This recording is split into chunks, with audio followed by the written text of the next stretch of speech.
में हेमंत सोरेन की गिरफ्तारी के बाद अगला खतरा दिल्ली के सीएम अरविंद केजरीवाल के ऊपर मंडरा रही है। और सिर्फ दिल्ली के सीएम अरविंद केजरीवाल ही इस ईडी के चक्कर में नहीं फंसे हुए हैं, बल्कि ऐसे कई नेता हैं जो ईडी के लपेटे में हैं और उन तमाम नेताओं को ईडी गिरफ्तार करने के चक्कर में लगी हुई है। और ये 2024 के लोकसभा चुनाव से पहले होगा। तो आज के इस वीडियो में उन तमाम जितने भी घोटालेबाज हैं जिनके ऊपर ईडी का जो है प्रेशर है और ईडी उसे गिरफ्तार करने वाली है, उन तमाम के बारे में जानने का प्रयास करेंगे। जैसा कि पता हो कि हेमंत सोरेन की गिरफ्तारी के बाद खतरे की घंटी सबसे तेज तो दिल्ली के मुख्यमंत्री अरविंद केजरीवाल के आसपास ही बज रही है। अगर हेमंत सोरेन से अरविंद केजरीवाल की तुलना करें तो दिल्ली के मुख्यमंत्री ने खतरनाक सफर का अभी आधा हिस्सा ही पूरा किया। ईडी यानी प्रवर्तन निदेशालय ने हेमंत सोरेन को गिरफ्तार करने से पहले 10 नोटिस भेजे थे और अरविंद केजरीवाल को अब तक 5 नोटिस मिल चुके हैं। गिरफ्तारी से बचने या उसका सबसे ज्यादा फायदा उठाने वाले मौके की तलाश में जैसे हेमंत सोरेन जुगाड़ में रहे होंगे, वैसे अरविंद केजरीवाल को तकरीबों की अब भी तलाश होगी कि किसी भी तरीके से हम बच जाएं।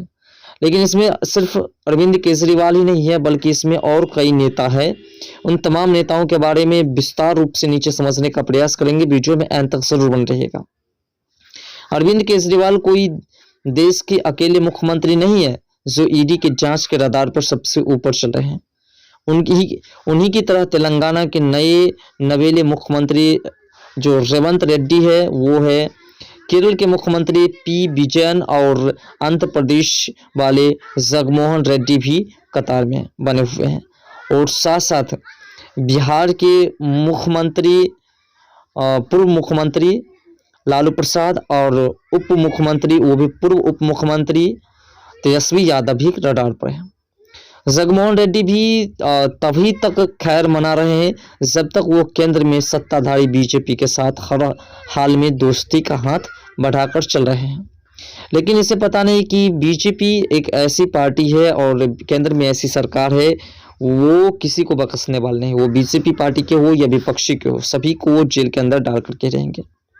बिहार के पूर्व डिप्टी सीएम तेजस्वी यादव और हरियाणा के पूर्व मुख्यमंत्री भूपेश सिंह हुड्डा से तो अभी अभी घंटों पूछताछ हुई है। जांच के दायरे में जो एनपीसी नेता शरद पवार भी है और आंच तो बीएसपी नेता मायावती तक भी पहुंच रही है।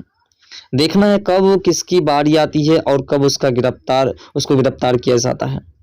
अगला नंबर केजरीवाल की है। जेएमएम नेता हेमंत सोरेन के बाद अगला नंबर तो आम जनता पार्टी के नेता अरविंद केजरीवाल का ही लगता है। लेकिन उसके बाद कौन चपेट में आ रहा है देखना अभी कुछ नहीं कहा जा सकता है। दिल्ली की शीतलहर से निपटने के बाद प्रदर्शन निदेशालय के अधिकारियों पर चुनावी मौसम का कितना असर होता है और वे क्या एक्शन लेते हैं, ये तो जांच एजेंसी के रडार पर आ चुके हैं। नेताओं की किस्मत और राजनीतिक समीकरण पर ही निर्भर करता है। दिल्ली के मुख्यमंत्री अरविंद केजरीवाल को प्रवर्तन निदेशालय का 5वां नोटिस मिल चुका है। दिल्ली शराब नीति केस को लेकर के ईडी का आरोप है कि करीब 100 करोड़ का घोटाला हुआ है। अरविंद केजरीवाल रिश्वत के आरोप से अब तक इनकार करते आए हैं। आम आदमी पार्टी के राष्ट्रीय संयोजक अरविंद केजरीवाल के 2 साथी नेता मनीष सिसोदिया और संजय सिंह इसी मामले में पहले से ही जेल में है। किसी भी तरह से के घोटाले के ईडी के दावे को खारिज करते हुए केजरीवाल अब तक मिले नोटिस का अलग अलग तरीके से जवाब देते रहे हैं। केजरीवाल को मिले लेटेस्ट नोटिस में 2 फरवरी को पेश होने को कहा गया था, लेकिन वो अभी तक पेश नहीं हुए हैं। वही बात करें रेवंत रेड्डी की तो तेलंगाना के जो मुख्यमंत्री रेवंत रेड्डी के खिलाफ भी मनी लॉन्ड्रिंग केस की जांच चल रही है। कांग्रेस नेता रेवंत रेड्डी पर जो आरोप लगा है वो तब का है जब वो आंध्र प्रदेश के पूर्व मुख्यमंत्री एन चंद्रबाबू नायडू की तेलुगु देशम पार्टी में हुआ करते थे। रेवंत रेड्डी पर आरोप है कि 2015 में हुए एमएलसी चुनाव में अपने पक्ष में वोट देने के लिए उन्होंने एक विधायक को 50 लाख रुपए की कथित तौर पर रिश्वत दी थी और यही केस उसको सता रही है। वहीं बात करें पिनराई विजयन की तो केरल के मुख्यमंत्री पीएन विजयन के खिलाफ काफ़ी पुराना मामला है, जब वो बिजली मंत्री हुआ करते थे।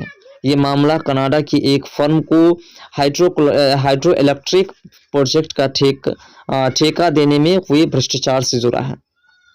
सीबीआई ने इस मामले में 1995 में चार्जशीट फाइल की थी और फिर 2021 में ईडी ने अपनी जांच शुरू की और वह सिलसिला अभी गंभीर रूप ले चुकी है। वहीं बात करें आंध्र प्रदेश के मुख्यमंत्री जगनमोहन रेड्डी को, तो अब तभी से भ्रष्टाचार के आरोप झेल रहे हैं जब केंद्र में यूपीए की सरकार हुआ करती थी। तब तो उनको कई महीने जेल में भी गुजारने पड़े थे। 2015 में जगनमोहन रेड्डी के खिलाफ ईडी ने भी उनकी कंपनी भारतीय सीमेंट में वित्तीय जो गड़बड़ियों को लेकर के दर्ज कर लिया था और 2019 में मुख्यमंत्री बनने के बाद भी वो एनडीए में शामिल तो नहीं हुए, लेकिन लगातार वो बीजेपी के सपोर्ट में खड़े नजर आते हैं। कोविड काल के दौरान तो वे हेमंत सोरेन से भी भिड़ गए थे और बीजेपी की मोदी सरकार के पक्ष में खड़े होकर के उन्होंने कई तरह की बयानबाजी की थी।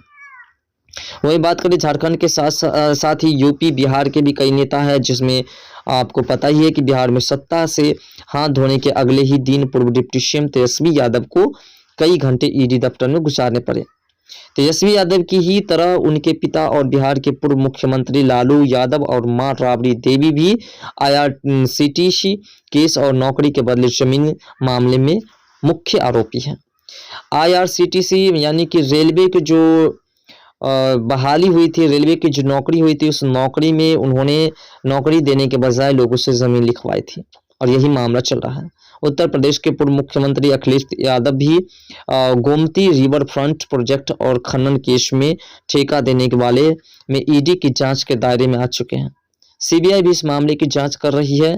आने वाले लोकसभा चुनाव को देखते हुए झारखंड और दिल्ली जैसे एक्शन की यूपी और बिहार में भी आशंका जताई जा रही है।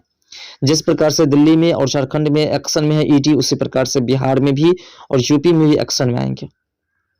ईडी की हिट लिस्ट में सबसे ज्यादा नंबर तो कांग्रेस के नेताओं का ही है। ध्यान रहे, राहुल गांधी और सोनिया गांधी से प्रवर्तन निदेशालय के अधिकारी लंबी पूछताछ कर चुके हैं और एक वक्त तो ऐसा भी रहा जब राहुल गांधी की गिरफ्तारी की भी आशंका जताई जाने लगी थी। हाल ही में हरियाणा के मुख्यमंत्री रहे भूपेश सिंह हुड्डा से भी ईडी अधिकारियों ने पूछताछ की है। भूपेंद्र सिंह हुड्डा के खिलाफ मानेसर लैंड डील और एजेएल केस में ईडी की जांच चल रही है। ऐसे ही छत्तीसगढ़ में कांग्रेस के मुख्यमंत्री रहे भूपेश बघेल भी मनी लॉन्ड्रिंग के 3 मामले में जांच फेस कर रहे हैं। राजस्थान एम्बुलेंस स्कैम केस में तो राजस्थान के पूर्व मुख्यमंत्री अशोक गहलोत के साथ साथ डिप्टी सीएम रहे सचिन पायलट और कांग्रेस नेता कार्तिक चिदंबरम का नाम भी शामिल है और ये सभी जेल के सलाखों में पैसने वाले हैं।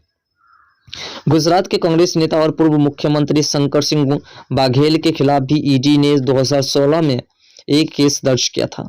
उसके साल भर पहले से सीबीआई भी जांच कर रही है और ये मामला तब का है जब घोटाला केंद्र सरकार में कपड़ा मंत्री हुआ करते थे। महाराष्ट्र के पूर्व मुख्यमंत्री शरद पवार को ईडी की तरफ से भेजे गए समन के बाद क्या हुआ सबने देखा। नोटिस मिलने के बाद हेमंत सोरेन और अरविंद केजरीवाल का रवैया सब लोग देख ही रहे हैं, लेकिन एनपीसी नेता ने ऐसी चाल चली कि पूरी मुंबई प्रशासन परेशान हो उठा। 2019 में जैसे ही शरद पवार को ईडी का नोटिस मिला, कुछ ही देर बाद एनपीसी नेता ने प्रेस कॉन्फ्रेंस बुलाकर के आरोपों को खारिज किया और दफ्तर जाकर के पेश होने की घोषणा कर दी। असर ये हुआ कि पुलिस प्रशासन के आला अधिकारी उनसे अपनी घोषणा वापस लेने की मांग करने लगे और जब ईडी की तरफ से उनको सुनिश्चित किया गया कि उनको पेश होने की जरूरत नहीं है, तभी मामला शांत हो गया। यूपी के मुख्यमंत्री रह चुके मायावती का मामला भी थोड़ा अलग लगता है। अव्वल तो बीएसपी नेता का नाम किसी भी एफआईआर में नहीं है, लेकिन उनके कार्यालय के कई प्रोजेक्ट जांच के दायरे में आ चुके हैं। कांग्रेस नेता राहुल गांधी ऐसे ही मामले की तरफ इशारा करते हुए दावा कर चुके हैं कि 2022 में ऐसे ही दबाव की वजह से मायावती ने कांग्रेस के मुख्यमंत्री पद का ऑफर ठुकरा दिया था। आने वाले लोकसभा चुनाव में भी मायावती ने अकेले मैदान में उतरने का ऐलान किया है। चुनावों के दौरान उनके राजनीतिक विरोधी बीजेपी के फायदे के लिए काम करने का आरोप लगाते रहे हैं। ईडी की जांच के दायरे में आ चुके ऐसे नेताओं में फारूक अब्दुल्ला और उमर अब्दुल्ला, महमूद मुफ्ती, नबाम तुर्की और ओकारमा इबोबी सिंह जैसे पूर्व मुख्यमंत्री भी शामिल हैं। और आने वाले दिनों में हेमंत सोरेन की तरह ये सभी शिकार हो जाएंगे और सभी, यानी कुल मिलाकर के बात करें तो इंडी अलायंस के जितने भी नेता हैं, इंडी अलायंस में शामिल जितने भी नेता हैं, उन सभी को गिरफ्तार किया जा सकता है, ऐसा माना जा रहा है। और गिरफ्तार किया नहीं जा सकता है बल्कि गिरफ्तार हो ही जाएंगे। फिलहाल आपको क्या लगता है 2024 के लोकसभा चुनाव से पहले ये तमाम घोटालेबाज जेल के अंदर जा पाएंगे या नहीं? अपना राय कमेंट सेक्शन में जरूर दीजिएगा। तो दोस्तों मिलते हैं नेक्स्ट वीडियो के साथ, तब तक के लिए बाय। जय हिंद, जय भारत, जय बिहार, जय मिथिला।